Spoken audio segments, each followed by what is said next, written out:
आणि बुलेटिनच्या सुरुवातीला महत्त्वाची मोठी बातमी आपण पाहणार आहोत। लोकशाही मराठीच्या बातमीची गृह विभागाकडून दखल घेण्यात आलेली आहे। वरिष्ठ अधिकाऱ्यांची माहिती गृह विभागाने मागवलेली आहे। कालावधी पूर्ण झालेल्या अधिकाऱ्यांची माहिती मागवण्यात आल्याचं समजतंय।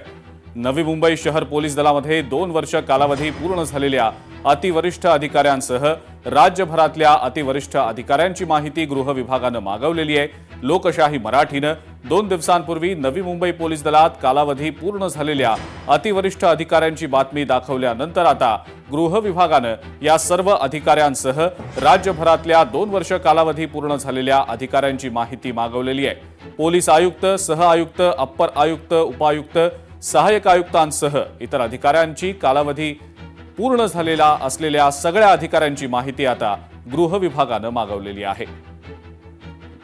या संदर्भातली अधिक माहिती आपण जाणून घेणार आहोत। पुण्याहून आपले प्रतिनिधी चंद्रशेखर भांगे सध्या आपल्या सोबत आहेत। चंद्रशेखर, या बातमीचा सातत्याने आपण लोकशाही मराठीवर पाठपुरावा करत होतो। ज्या वरिष्ठ अधिकाऱ्यांची बदली 2 वर्षांचा जो संकेत असतो पोलीस दलामध्ये की 2 वर्षांनंतर बदली होणं अपेक्षित असतं, पण तसं नवी मुंबई पोलीस दलात घडत नव्हतं। मात्र अखेर गृह विभागाने या संदर्भात आता पावलं उचलल्याचं पाहायला मिळतंय। चंद्रशेखर, काय नेमकी सगळ्या संदर्भातली माहिती आहे?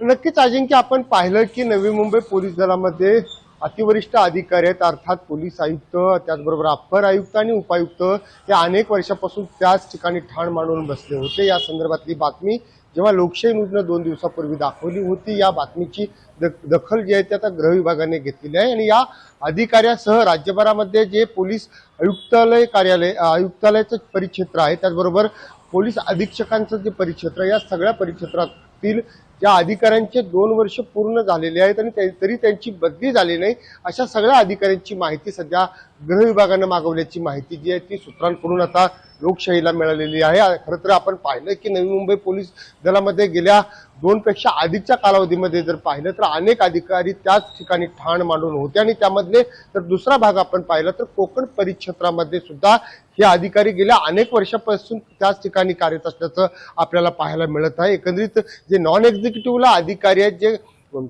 वेगळ्या म्हणजे दुसऱ्या बाजूला जे काम करतात, जे नॉन एक्झिक्युटिव्हला अधिकारी काम करतात, त्यांना या एक्झिक्युटिव्ह क्षेत्रामध्ये काम करण्याची संधी भेटत नव्हती। त्यांना कुठंतरी त्यांची संधी दडवली जात होती असं म्हणावं लागेल। आणि या संदर्भातली सगळी बातमी जी आहे ती लोकशाहीनं दाखवली होती आणि या बातमीची गंभीर दखल आता घेतलेली आहे। आणि या सगळ्यांची माहिती मागून आता जी जीटी होणार आहे, आता ज्या जनरल बदल्या होणार आहेत, त्यामध्ये या सगळ्या अधिकाऱ्यांची जी आहे ती बदली होणार असल्याचं गोपनीय सूत्रांनी जे आहे ते आता लोकशाहीला जे ती माहिती दिलेली आहे। एकंदरीत आपण पाहिलं तर नवी मुंबई परिक्षेत्रामध्ये जे काम करत होते त्या सगळ्या वादग्रस्त अधिकारी जे आहेत, त्यामध्ये प्रामुख्याने जे अधिकारी होते त्यांची सुद्धा चौकशी झाल्याची सुद्धा माहिती समोर येत आहे। एकंदरीत या अधिकाऱ्यांना इतके वर्ष त्या ठिकाणी कसे काय मिळाले, हा सुद्धा एक महत्त्वाचा सवाल जो आहे तो या ठिकाणी उपस्थित केला जात आहे। कारण जे नॉन एक्झिक्युटिव्हला अधिकारी काम करत आहेत त्यांच्यावरती कुठंतरी या सगळ्यामुळे अन्याय होतो का असं म्हणावं लागेल। अजिंक्य, ठीक आहे चंद्रशेखर, धन्यवाद। सविस्तर माहिती आपण दिली त्याबद्दल।